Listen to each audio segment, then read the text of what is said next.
What you manifest in your mind, you can bring to reality. Paddleton, movie out now, Netflix. It is a bromance comedy movie, like 50-50, kind of, but definitely more dramatic, kind of more, I wouldn't, maybe dark comedy, I don't know, but it's has its comedic moments. There's some comedic levity to it, even though it is a cancer movie, starring Mark Duplass and Ray Romano, two guys that are in amazing things. Ray Romano, as far as what was that movie he was in? The Big Sick. He was amazing in that, and he was in something else, I want to say, recently. His new special that came out is pretty good. I enjoyed his show. But as far as movies, great.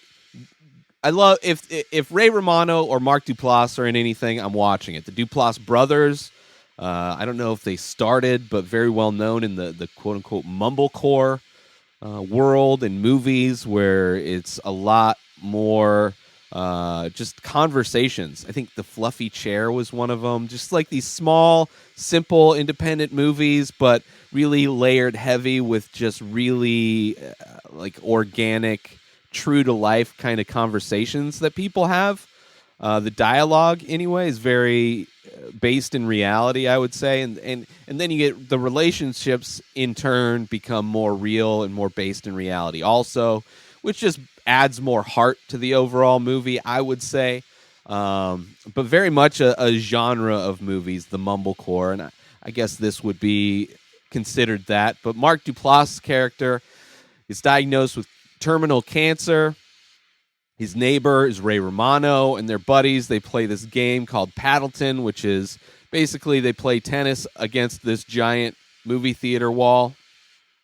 And the goal is to try and hit the ball off the wall and into a trash can or, this barrel.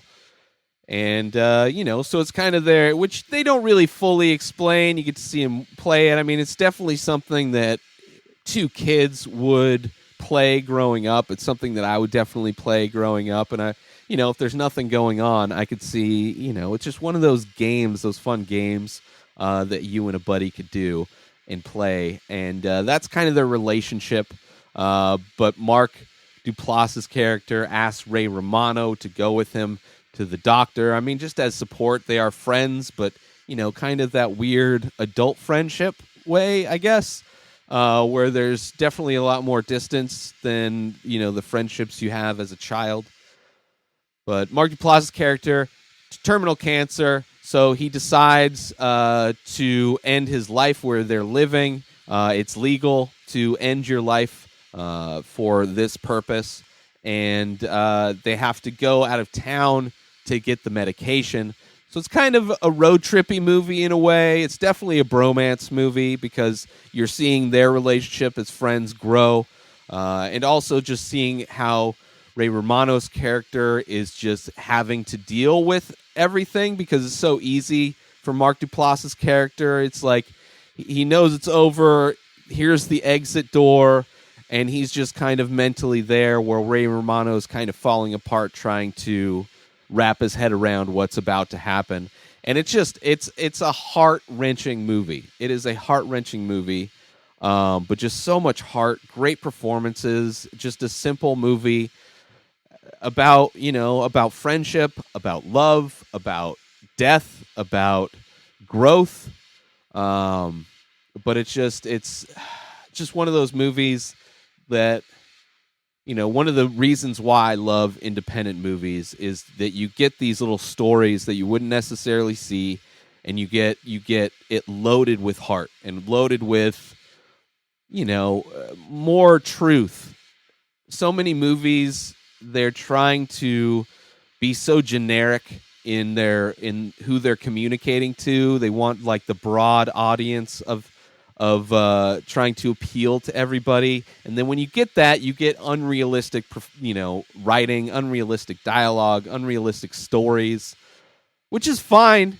I'm not saying those aren't great. They don't have their place, and they can't be great. But I love to dip into the sensibility of a movie like Paddleton, where I know what I'm getting going into it. I know it's going to be, it's going to tap into me and my emotions in a way that watching, a Michael Bay movie is just going to tap into whatever dopamine gets released when I see explosions.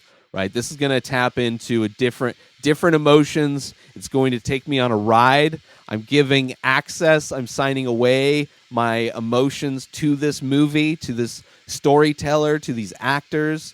And in the end, I trust that in the end, I'm not going to be left in just depression, like maybe a Gaspar Noé movie or like a, dude, what was I should get into those Dogma movies. That would be kind of a good running thing on this show. But yeah, like there's different things. There's like fuck, what is that movie with Bjork? Oh, it's escaping me. It's an amazing film. Just look up Bjork. I can't imagine she's been in a bunch of movies. And that director has done a bunch of things, but they're always just like super hard. They're just like depressing, just depressing through and through. Where this one, there's definitely a high level of depression. I mean, we're watching a movie about a guy that has cancer that's going to end his life. Which, spoilers, there, that's part of the movie. There's the scene of the final act, and it's what they have to do to prepare this drink that he makes, where they have to open up 100 different little capsules, which is like, duh. They make everything so difficult. They have to take these different pills in order, and it's just so good. It's so good. If you have Netflix and you don't mind getting emotional, and maybe you like to get emotional, and you want to go on an emotional ride, maybe you feel like you need to cry and you want something to bring that out of you. Paddleton, 100%. Mark Duplass, I'm looking forward to, hopefully their show comes back on HBO, that Room 243 or whatever it is. I love that show. Really kind of different. It's more of a horror movie, Twilight Zone kind of a show, where each episode is a different thing that happened in this motel room, and crazy. Each episode is so wildly different, but tonally very different. And then also Creep was great, that horror series he's great in everything. Both the Duplass brothers, highly talented, and Ray Romano, whatever he does, everybody loves Raymond, and he's a great actor. And I'm really happy that he's in this movie, and it's a great movie. And yeah, it's a bummer. It's a bummer, but it ends happy. I think it ends hopeful, because everybody grows. Not everybody survives, but everybody grows. So that's it. Paddleton on Netflix. Check it out. New episodes of this show come out daily. Subscribe on IGTV and everywhere else podcasts are found. Binge the full week in advance over at patreon.com/inspireddisorder. Inspireddisorder.com for all of my artwork. Over 700 original paintings available. All of my podcasts. Easily over 1,000 different podcast episodes. Many different types of shows that I've done over the years. At Ray Taylor for me on all social media. Have a wonderful day, everybody. Peace out!